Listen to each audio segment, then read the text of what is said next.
Okay, so this is an exercise I learned from David Jamerson, and is a great way to practice triangulating and measuring angles. Go ahead and print out the worksheet that goes along with this lesson and follow along. We'll be working with the first worksheet of the set. As a quick note, these exercise sheets were designed for a right-handed person. So if you're left-handed and find that your hand tends to block the reference as you're drawing, no need to worry. Just turn the worksheet upside down and you're good to go. In fact, whether you're right or left-handed, if you want to get some extra practice in, you can turn the paper upside down or even sideways and get 4 times the practice out of every exercise sheet.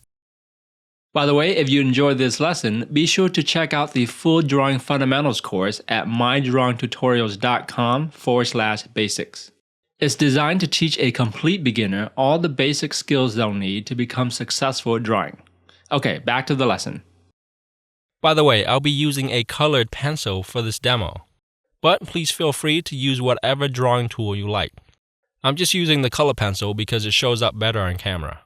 We're going to try to draw these triangles as accurately as we can using the sight size and comparative measurement. Let's start by working in sight size. These dashed lines will help you to keep the reference and drawing at the same size. So here's the process I want you to use. Start by drawing any one of the edges. Do your best to match the angle as closely as possible. Most likely, you're going to be a bit off. So the next step is to really look at the line you drew and compare it to the reference. You can visualize a plumb line and see how much the angle deviates from it, or look at the negative space between the reference and the line that you're drawing, and make sure the 2 lines are parallel to each other. I find this method to be the most effective. Or just constantly look back and forth between the reference and your drawing until any mistake jumps out at you. Use whichever method works best for you, but the important thing is to really make an effort to spot the mistake. This process is what's really going to develop your eyes to see more accurately.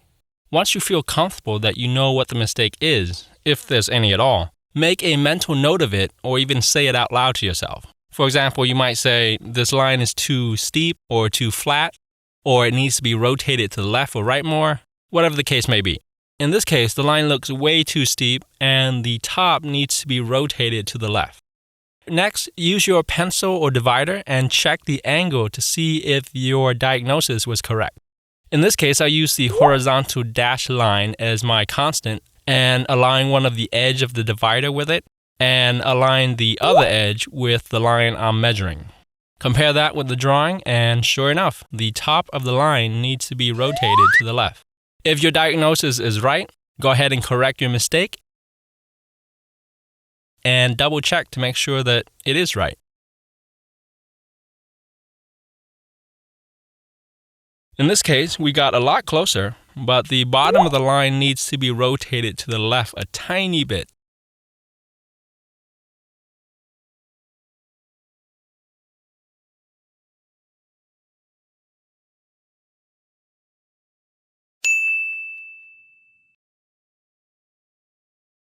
If your initial diagnosis was wrong, for example, if you thought the line was perfect, but upon measuring you found that it was actually a bit off, look closely at the drawing and reference again and really try to see the actual mistake. Get your eyes to become sensitive to when an angle is off and how it's off.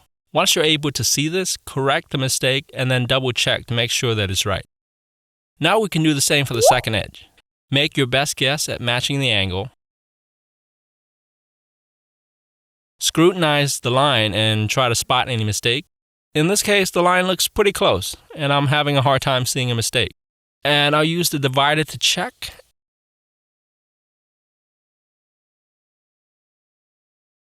And it seems we were pretty close, but the top of the line needs to be rotated to the right just a tiny bit.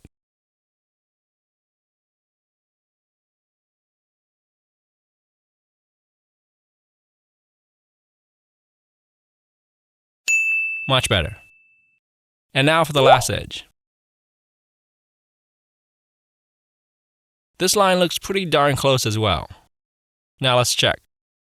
Sometimes finding a perfect vertical or horizontal to use as your constant can be awkward, in which case I'll use an angle that I already established as my constant. If you're going to do this, just make sure that the angle that you're using as a constant is as accurate as possible. Otherwise, you could introduce mistakes into your drawing.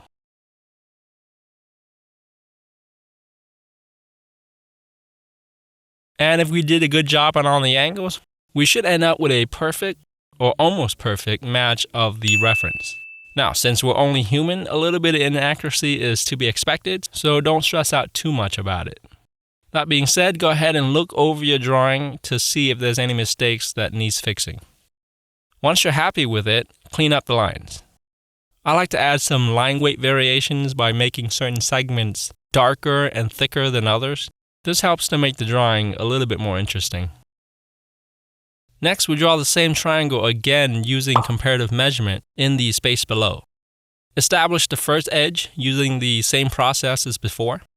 I'll scrutinize the line and try to spot any mistakes, but I'm going to say that there isn't one. Check the angle.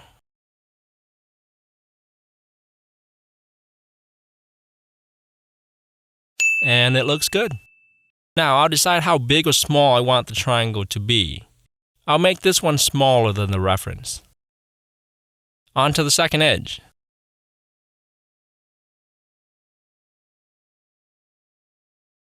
Once again, I'm going to call it and say there's no mistake.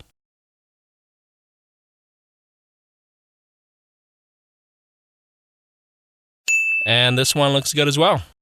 We're on a roll.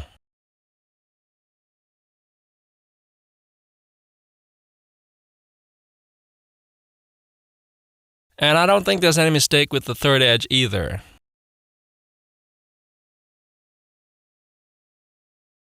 Okay, it looks pretty good. Maybe the top of the line can be rotated to the left a tiny bit. We can correct for that as we're cleaning up the lines. Lastly, I'll draw the triangle one more time, but this time bigger than the reference.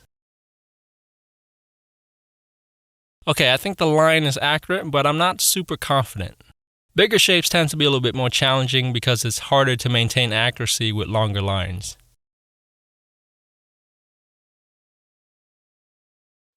And yeah, the bottom needs to be rotated to the left a bit.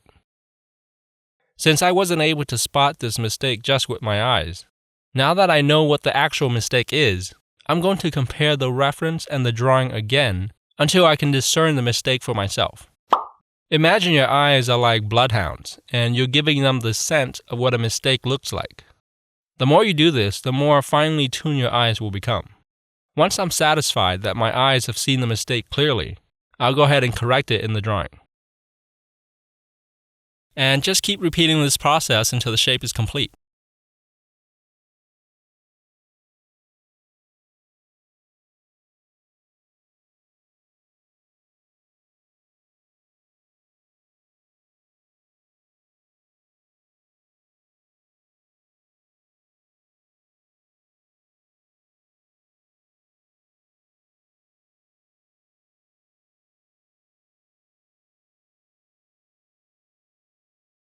Okay, let's do another example.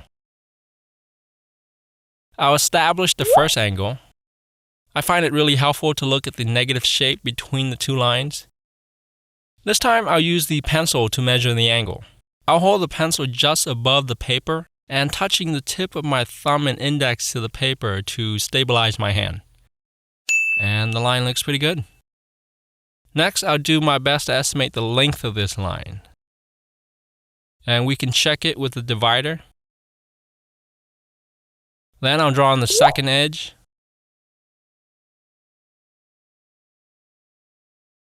And move back and forth a few times just to make sure my hand didn't shift.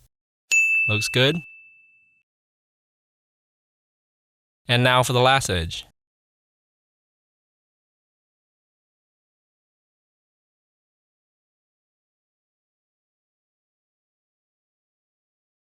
I didn't think there was a mistake here, but it looks like the bottom needs to be rotated to the left a bit.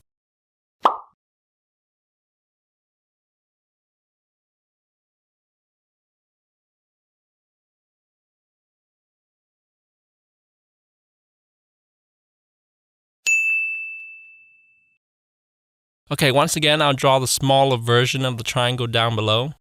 Again, I'm looking at the negative space between the two lines and try to ensure that they're parallel to each other. check the angles, and correct any mistakes.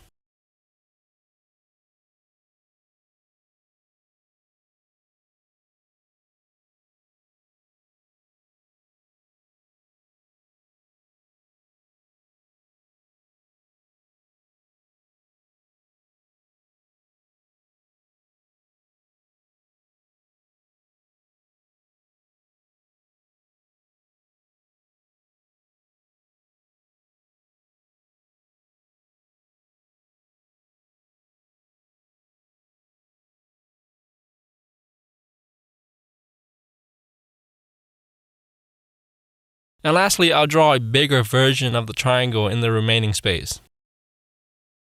When determining the length of the first edge, try to imagine how big the final drawing will be based on that length, and make sure that it's going to fit on the paper. The ability to estimate the size of the final drawing based on the initial scale and manage that space is actually a very important skill. And it will help you to avoid the very common mistakes of having your drawing run off the page because it's too big. So this is a very good time to start practicing space management skills. Try to be as accurate as you can, but realize that freehand drawing will never be perfect and some small inaccuracies are acceptable.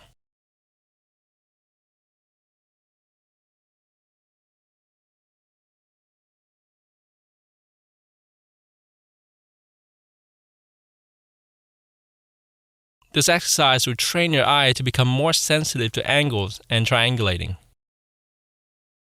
Now, I know all these steps can be really tedious, but we just need to do this in the beginning while we're developing our eyes. Once your eyes are tuned and you begin drawing, you won't have to go through all these steps. It will become much more intuitive. But for now, just be patient, follow the process, and you will see an improvement in your ability to see accurately. So go ahead and do the rest of the triangles on your own, and I'll see you in the next lesson. Well, I hope you enjoyed this lesson, and if you did, make sure to check out the full Drawing Fundamentals course at mydrawingtutorials.com/basics.